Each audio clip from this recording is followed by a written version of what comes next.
қауыннан қауын қақ жасау үшін бірінші қауынның сыртын жақсылап жуып сүртіп аламыз да, содан кейін мынадай етіп екіге бөлеміз. Екіге бөліп алып, ішіндегі тазартамыз. Мінекей тазартып, былай етіп алып тастаймыз. Міне.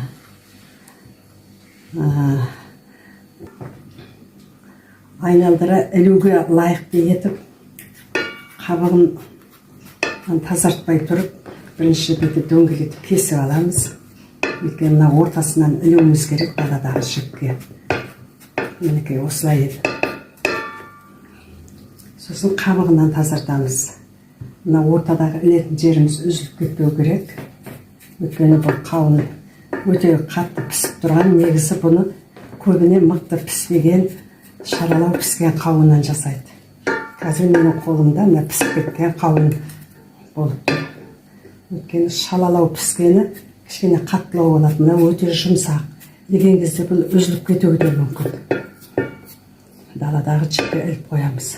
Апарамызда мінекей осындай іліп қоямыз. Сосын өзі ауада күн ысуымен кебеді. Кепкенен кейін кәдімгі шырышты қауынға болып шығады. Сосын оны шаңнан, неден таза болу керек, сыртын жақсылап сүртіп, сақтап, шай ішуге өте қолайлы.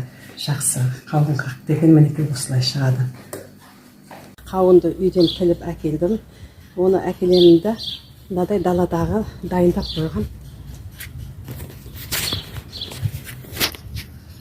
жібіме ілемін. Мінекей бұлай етіп іліп қоямын. Енді осы тұрады. Қанша уақытта бұны сорғып әптеп келеді, сол кезде аламыз. Мінекей шаңы жоқ, мынадай кішкене көк шөп өскен жерге ілмесе, шаң топырақ борамайды да, мінекей қауынғақ болып шығады. Оны деген қыстай сақтап, шай ішуге болады. Қауынымыз кепті, осылай кептіріп аласыздар. Міне осындай болып шығады.